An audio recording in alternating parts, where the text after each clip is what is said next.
The sterile white light flickered overhead, casting sharp, dancing shadows against the corridor's metallic walls, as if struggling to maintain the barest semblance of warmth in that cold, unfeeling place.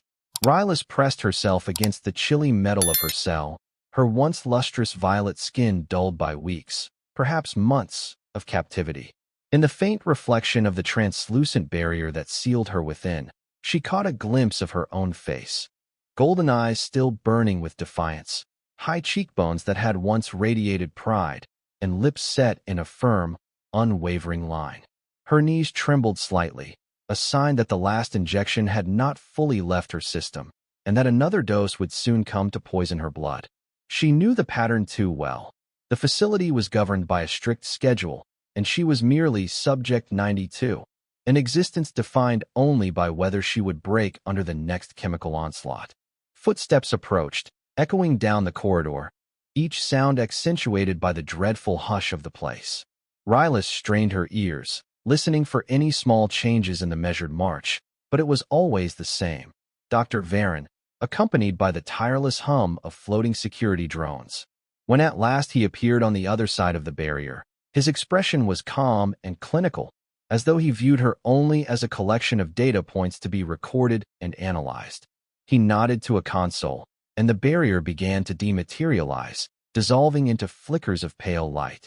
Subject 92, step forward for your scheduled treatment, he said, his voice a flat monotone. Rylis tensed her jaw, refusing to move. I have a name, she said, her tone clear and resonant despite her fear. Names are for people, Dr. Varen replied, not test subjects.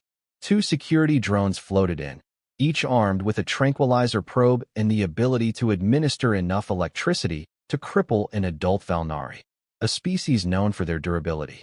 She knew resistance was futile. With a weary sigh, she stepped toward the dreaded restraint chair. Once there, mechanical arms locked her wrists and ankles in place, the cold, cylindrical clamps pressing firmly but not painfully against her exposed skin.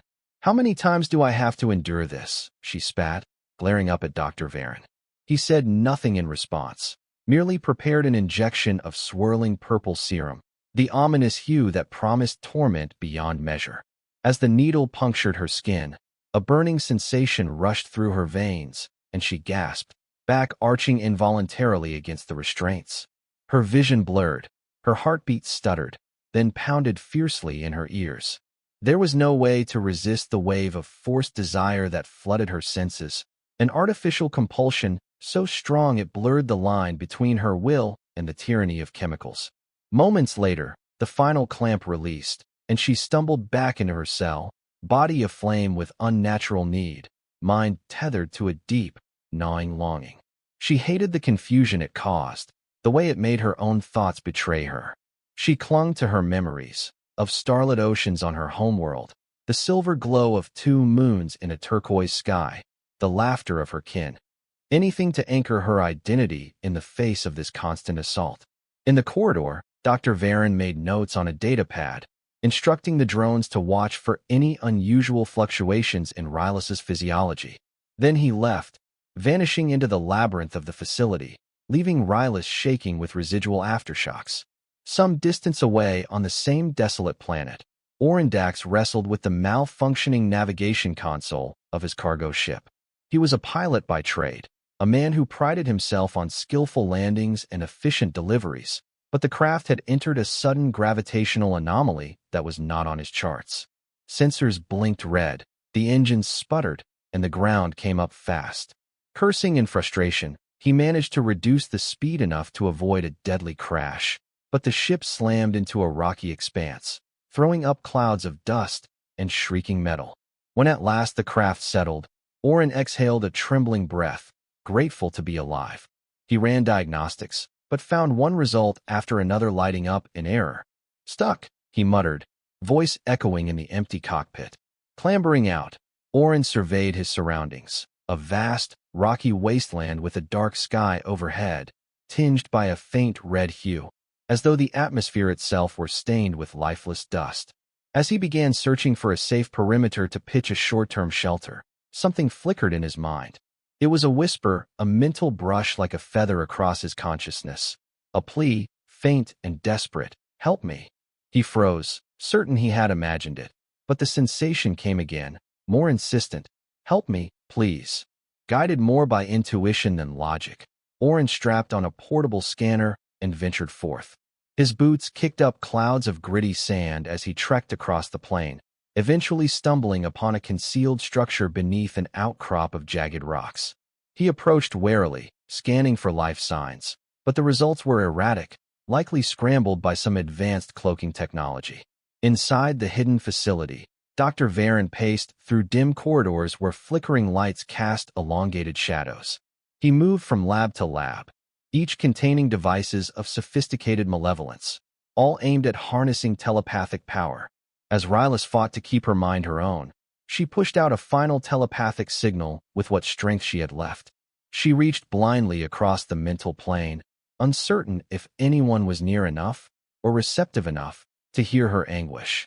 Still, she tried, voice trembling in the silent ether. Please, I don't have much time. Meanwhile, Orin stepped through an unguarded hatch, guided by that invisible thread. He discovered more corridors, their harsh artificial lighting revealing sinister metallic chambers. When he came to a junction, his scanner beeped intermittently, as if picking up flickers of telepathic energy. That was when he heard her voice, clearer than before. Help me. I don't know how much longer. Steeling himself, Orin crept deeper, staying close to the walls and making sure not to trigger any alarms. His heart pounded in his chest as he reached a high-security section, the corridors flanked by thick barriers of reinforced alloy. At one end of the hallway, an observation window gave a glimpse into a chamber filled with swirling purplish mist, racks of syringes, and an ominous restraint chair in the center. At the far side of that chamber, behind a transparent barrier, was Rylis, curled into herself, her violet skin reflecting the harsh lights and dull, exhausted tones.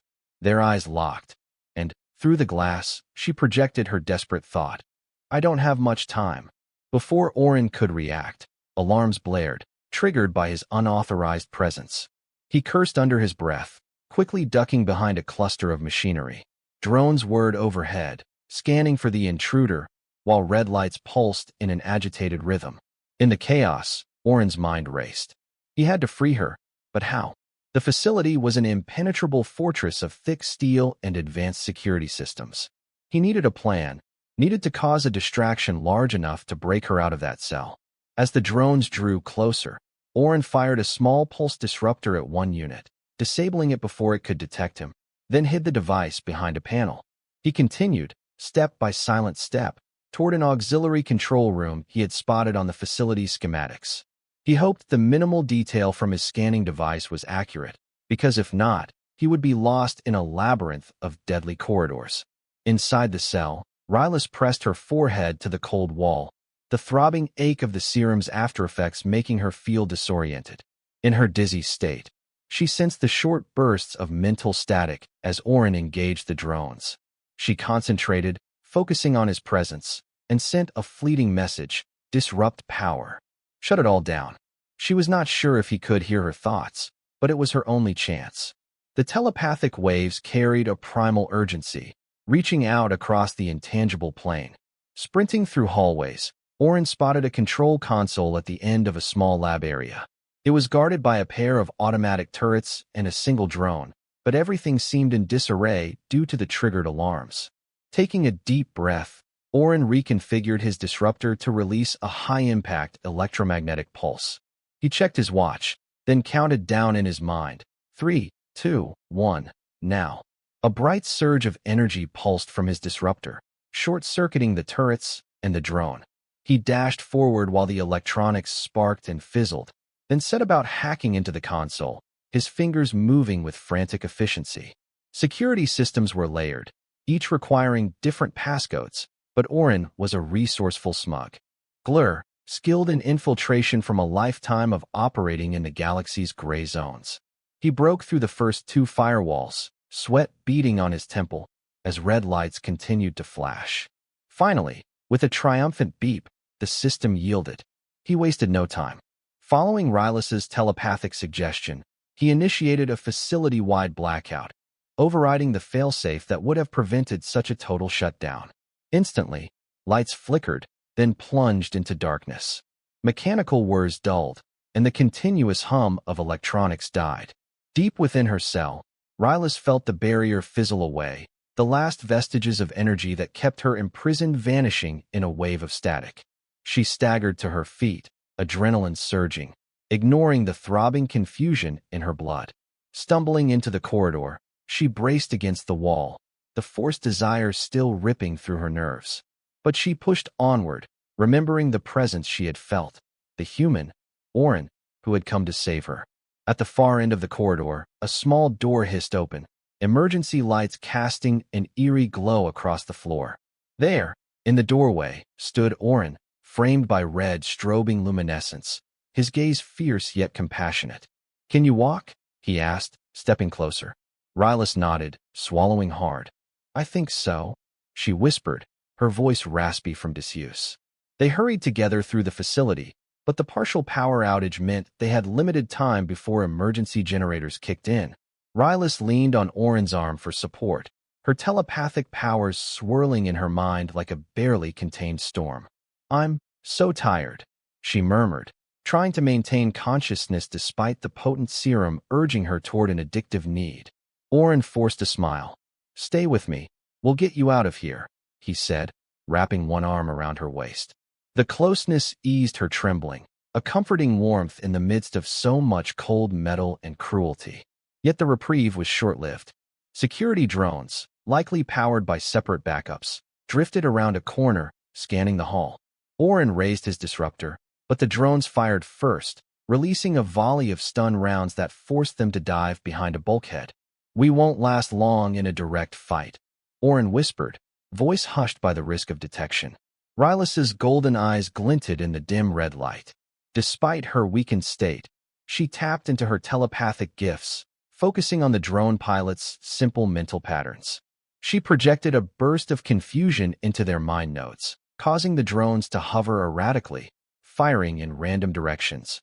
Orin seized the moment and lobbed a small explosive canister toward them. The blast echoed through the corridor, leaving the drones in smoking pieces. As the swirling dust settled, Rylis let out a shaky breath, her vision spots fading. She had tapped a bit more into her powers than she intended. Seeing her trembling, Orin quickly picked her up, carrying her with careful strength. She wanted to protest. Her pride told her to walk on her own, but the burning in her veins made her limbs feel sluggish. Somewhere behind them, klaxons wailed to life again, so they pressed on into the darkness, determined to escape. An emergency exit at the far end of the facility led to a freight tunnel that rose toward the planet's surface. Although the power was cut, Orin managed to manually unlock the hatch, guided by Rylis's telepathic whispers. With a groan of scraping metal, the door slid open, revealing a dimly lit elevator shaft. "Up this way," Orin said, gesturing for Rylis to climb with him. She managed a faint nod, and they scrambled up the narrow maintenance ladder. Rylis's breath came in ragged spurts, the forced desire surging and waning in waves, making her dizzy. But Orin was there, ascending ahead, bracing her with strong hands whenever her grip faltered. Eventually, they reached a small surface port, the hatch swinging open to reveal the planet's harsh landscape, tinted red by the dying sun. Cool night air swept across Rylis's sweat-slicked face, and she inhaled deeply, grateful for something other than the stale, chemical-laden atmosphere of her cell. In the distance, she could see Orin's craft, battered from the crash landing, but possibly still space-worthy, if they could manage some repairs. They hurried over the rocky terrain, scanning for pursuit, but for the moment, it seemed they had outrun their captors. Once at the ship, Orin settled Rylis into a co-pilot's chair, strapping her in gently.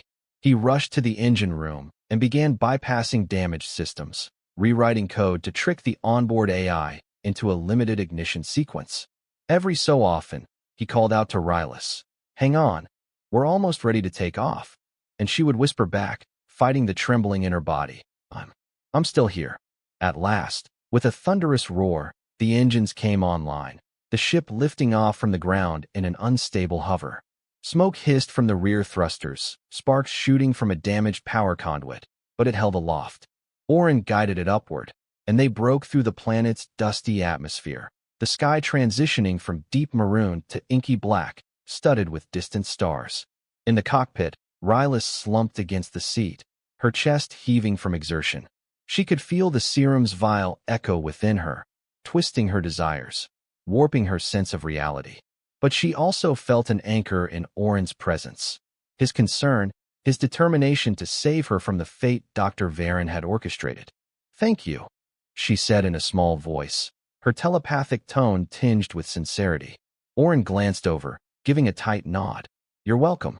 Just hang in there."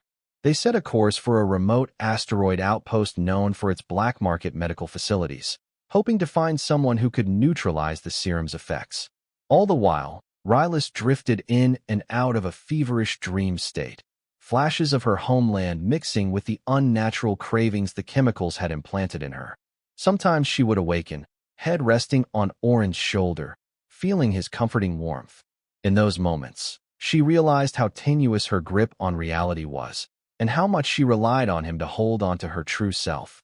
When they finally reached the outpost, the docking bay lights flickered ominously, and the hum of illicit transactions buzzed in the stale air. Orin eased the ship down carefully onto a rusted landing pad. Mechanics in oil-stained coveralls gawked at the scorched hull, but offered no questions, likely used to discreet arrivals. Navigating a series of maze-like corridors, Orin half-carried, half-led Rylis to a rundown clinic rumored to treat any patient, no matter how strange, for the right price. The neon sign above the entrance flickered, and the acrid smell of disinfectant mingled with the sharp tang of ozone from malfunctioning medical equipment. Inside, an older Lamaran physician named Dr. Esmar sized them up. Orin, haggard and dust-streaked, and Rylis, trembling with the aftereffects of some vile compound. "I've seen worse," Dr. Esmar said curtly, ushering them into a back room, but not by much. They laid Rylis on a rickety bed, the overhead glow panels casting sickly yellow light across her face. With careful precision, Dr. Esmar extracted a sample of her blood and ran it through a battered analyzer, muttering to himself, "Crude but potent formula, designed to hijack telepathic impulses." Orin hovered, arms folded, impatience etched across his features. "Can you help her?" he demanded. The doctor glanced up, watery eyes reflecting a lifetime of questionable dealings. "I can try," he said, "but it won't be easy. This is advanced stuff, probably corporate-level black ops." Rylis groaned softly, and Dr. Esmar administered a counteragent that temporarily eased the worst of her symptoms. "I'll need to isolate the serum's base composition to craft an antidote," Dr. Esmar explained. "Might take a few days." Orin nodded, exhaling in relief that there was at least a chance. And so began a tense waiting period. While Dr. Esmar labored in his makeshift lab, Orin kept watch, scanning the outpost for any signs of bounty hunters or corporate agents. Rylis dozed fitfully, her dreams peppered with half-formed telepathic flickers, images of the facility, the reflection of Dr. Varen's cold eyes, the sensation of Orin's arms around her as they fled. In her waking moments, she practiced mental exercises taught to her by the elders of her people, focusing on calm and clarity. She found that Orin's presence, both physically and through the faint telepathic bond that had sparked between them, was a steady guide. Despite the forced desire racking her nerves, a genuine bond began to form, not born of the serum but of shared struggle and empathy. When Dr. Esmar finally emerged from his lab, his expression was grave but not devoid of hope. "I've synthesized something that should, in theory, neutralize most of the serum's active components and restore her neural pathways," he said, holding a syringe of pale blue fluid. Rylis swallowed hard, her golden eyes flickering with a fragile trust. "Do it," she said, her voice trembling. The doctor injected her, and for a moment, time seemed to stretch, each heartbeat echoing in her ears. Then a searing wave coursed through her body, and she cried out, arching her back in agony. Orin caught her before she could fall off the gurney, feeling every muscle in her body tense. Moments later, the pain receded, leaving a lingering ache, but also a newfound clarity in her mind. She blinked several times, eyes focusing, breath uneven. "I can think," she murmured, the mental haze lifting. It's quiet. Dr. Esmar leaned back, wiping sweat from his brow. It seems to have worked, he said, exhaling in relief. But there might be side effects. You'll need rest. Rylis gave a small nod, the tension easing from her shoulders. I can deal with that, she replied, voice soft. Thank you. While Rylis recovered, Orin and Dr. Esmar discussed payment. The smuggler had few credits left, but the doctor only shrugged. I've done my good deed for the decade, he said. Consider us even if you promise not to tell anyone about my little operation here. Orin gratefully agreed, then returned to Rylis, who was now able to sit up on her own, a sheen of sweat on her brow. How do you feel? Orin asked, sitting beside her. Better, she answered, giving him a weary smile. The world isn't spinning anymore, and the forced impulses are gone. He nodded, relief evident in his eyes. Once you're strong enough, we should leave. That facility was run by a corporation called Scientech. They won't just let you slip away. And so they departed the outpost in Orin's patched-up ship, heading to a remote region of space, a place filled with rumor and lawlessness, but also the promise of anonymity. As the days stretched into weeks, Rylis regained her strength. She began to practice her telepathic abilities, no longer hindered by the serum's corruption.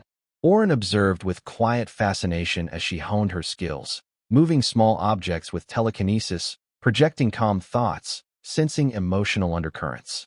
Sometimes, she used her growing mastery to aid Orin in negotiations for supplies or safe passages, subtly nudging unscrupulous traders to keep their deals honest. In these moments, they fell into an easy partnership, united by necessity, shaped by adversity.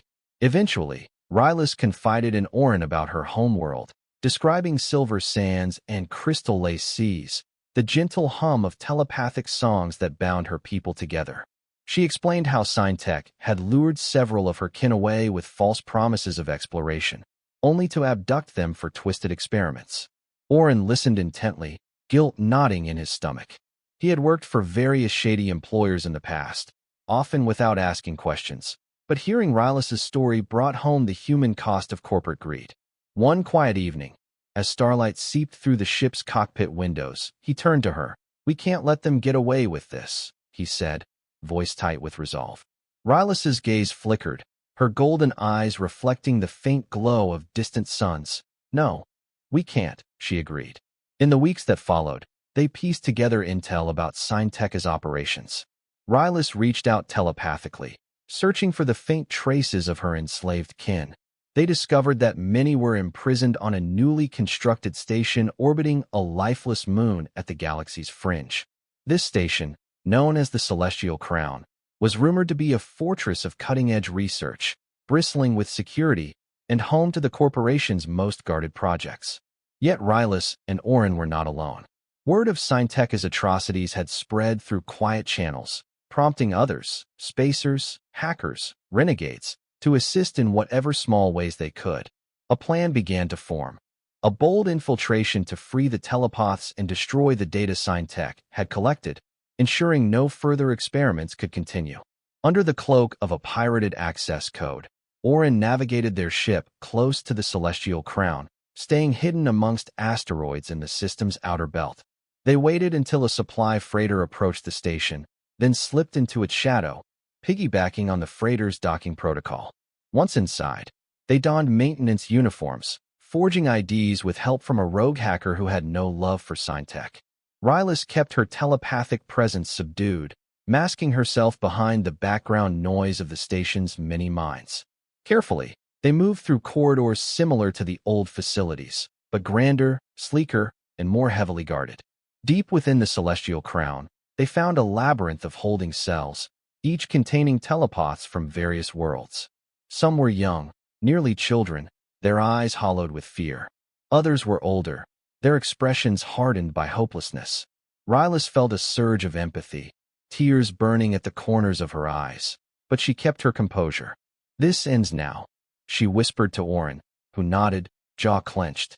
Together, they bypassed security locks, aided by Rylis' ability to manipulate the minds of inattentive guards, planting suggestions to make them ignore suspicious activity. They reached the central control center, a vast room ringed by consoles. Holographic displays flickered overhead, showing endless lines of code and biometric data. At the core of it all stood Dr. Varen, flanked by armed sycophants. His eyes were as cold as Rylis remembered, though a spark of surprise danced within them as he caught sight of her. "I see you've come back," he said, tone dripping with contempt. Subject 92. "No. I suppose you fancy yourself a person now." Rylis bristled, but Orin placed a steadying hand on her arm. "You forget," Orin said calmly. "She was always a person, and now, so are the hundreds you've caged here." An alarm blared, and Signtech soldiers flooded the chamber, rifles trained on the intruders. Rylis inhaled, focusing all her telepathic might, forging a mental link with those imprisoned telepaths who were still strong enough to respond. She felt hundreds of minds reaching out to her, yearning for freedom, ready to rise against their captors. In a coordinated mental assault, they unleashed confusion and disarray among the guards, forcing them to lower their weapons or turn them on each other. Sparks flew from overloaded consoles, and Orin took advantage of the chaos, firing precise shots that disabled key security systems. Dr. Varen tried to inject himself with a quickly prepared dose of the purple serum, hoping to gain an advantage, but Rylis spotted his movement. She hurled a psychic wave of force across the room, shattering the vial in his hand and knocking him off balance. The telepathic surge echoed through the chamber, toppling screens, shorting out electronics, and sending an eerie hum through the air. In the aftermath, Dr. Varen lay sprawled, trembling, powerless. Rylis stepped forward, glaring down at him. "The cruelty ends here," she said, voice resonating, golden eyes shining with a fierce empathy for all he had tormented. As station systems collapsed around them, Orin triggered an override that opened every cell door. Freed telepaths poured out, some sobbing in relief, others wearing grim determination. Some glowered at Dr. Varen, their faces dark with anger, but none struck him down. They had no desire to become like him. Guided by Orin's knowledge of starships and Rylis's telepathic coordination, the freed captives evacuated on transport shuttles, aided by sympathetic station workers who had witnessed enough horror. Soon, Signtech's presence on the celestial crown dissolved into chaos, leaving only ashes of their experiments. Dr. Varen was taken into custody by those same workers, presumably to be turned over to interstellar authorities who would demand justice for his crimes. In the weeks that followed, Rylis and Orin helped resettle the freed telepaths, bringing them to safe havens scattered across different systems. Many yearned to return to their homeworlds, and Rylis guided them as best she could. Their bond, once merely a lifeline in the darkness, grew into an unspoken affection. They had survived atrocities together, forging a connection built on trust and shared purpose. Yet just as they began to find moments of peace, rumors reached them of a secret faction called the Conclave, a shadowy organization obsessed with telepathic power, rumored to have even deeper pockets and darker ambitions than Signtech. Now that the telepaths were free, the Conclave saw them as potential weapons, or worse, raw resources for their clandestine aims. One evening, aboard Orin's ship, Rylis sensed a disturbance in the mental currents, a faint but familiar dread that tugged at her consciousness. In response, Orin announced that he'd intercepted a coded transmission referring to a possible Conclave infiltration on a colony world near the Outer Rim. "All signs point to them making their move," he said grimly. "They're planning something big." Rylis's resolve hardened. She thought of the children she had seen locked away in Signtech's labs, the hopeless look in their eyes, the raw fear in the hearts of their parents. She could not let another group pick up where Signtech left off. "We have to stop them," she stated, quietly but firmly. They reached out to allies they had gained through their recent victory, forming a ragtag coalition of pilots, hackers, and empathic warriors, each bound by a desire to protect the vulnerable. The Conclave, they learned, was entrenched in a fortress-like research base hidden beneath the surface of a barren planet, using advanced cloaking technology and labyrinthine tunnels to evade detection. It reminded Rylis all too painfully of her old cell, the flicker of sterile white lights, the cold metal, the scent of fear. Determined to spare others her fate, she dedicated herself to unraveling every layer of the Conclave's defenses. When the day of confrontation arrived, their coalition launched a coordinated strike. Rylis led a telepathic squad, each member having recovered enough from captivity to harness their mental gifts for a just cause. Orin piloted the main assault craft, weaving through anti-air defenses that blazed across the ash-gray sky. Again, they relied on cunning and combined strength rather than brute force, hacking into the Conclave's networks, sowing confusion in the ranks, and freeing captives before the enemy could even mount a cohesive response. A fierce battle raged in the subterranean complex, lasers and psychic blasts echoing through cramped corridors. In the end, the Conclave's leadership, faced with the unstoppable wave of unity among telepaths and their allies, crumbled. After the dust cleared, Rylis and Orin stood side by side in a battered control room, where the last vestiges of the Conclave's infrastructure lay flickering on half-destroyed screens. Dozens of telepaths they had rescued emerged from hidden cells, blinking in relief and gratitude. Outside, the Coalition's ships landed, carrying medical personnel and caretakers, tending to the wounded, offering comfort to survivors. Rylis felt both exhaustion and overwhelming relief, a sense that the galaxy had just been nudged toward a future free from yet another oppressive regime. That night, under a sky scattered with brilliant stars, Rylis and Orin took a moment to breathe in the open air, their hearts still pounding with adrenaline and hope. She gazed at him, recalling the first moment she saw him outside her cell, how desperate she had felt, and how unwavering his resolve had been. He caught her glance, returning it with a quiet smile, an unspoken understanding passing between them. Around them, freed telepaths spoke in hushed tones, some in languages Orin had never heard, each voice laced with gratitude, relief, and a cautious optimism for the future. In the following days, Rylis became a figure of inspiration among the liberated telepaths, guiding them in rebuilding their lives, forging networks of mutual support. Orin continued to pilot missions for the Coalition, delivering supplies and reuniting families torn apart by corporate and clandestine greed. Though the galaxy remained vast and fraught with danger, a spark of hope was ignited in regions once suffocated by fear. Their efforts led to the dissolution of black market telepathic trades, the exposure of hidden labs, and the rallying of countless individuals who refused to let oppression thrive in the shadows. Finally, on a serene evening aboard their ship, Rylis and Orin found a moment's respite. She leaned against the console, gazing out at a radiant nebula swirling in shades of pink and blue, her skin having regained its healthy violet hue. Orin joined her, a mug of aromatic tea in hand. "We did good out there," he said softly, the reflections of distant stars dancing in his eyes. Rylis nodded, her golden gaze turning to him. "Yes, we did," she murmured, a gentle warmth beneath her words, "and there's still so much left to do." She felt the bond between them, no longer just the telepathic lifeline of survival, but a genuine closeness born of admiration, loyalty, and something deeper. Orin smiled, placing a hand on hers. "We'll do it together," he said, and she felt her heart lift.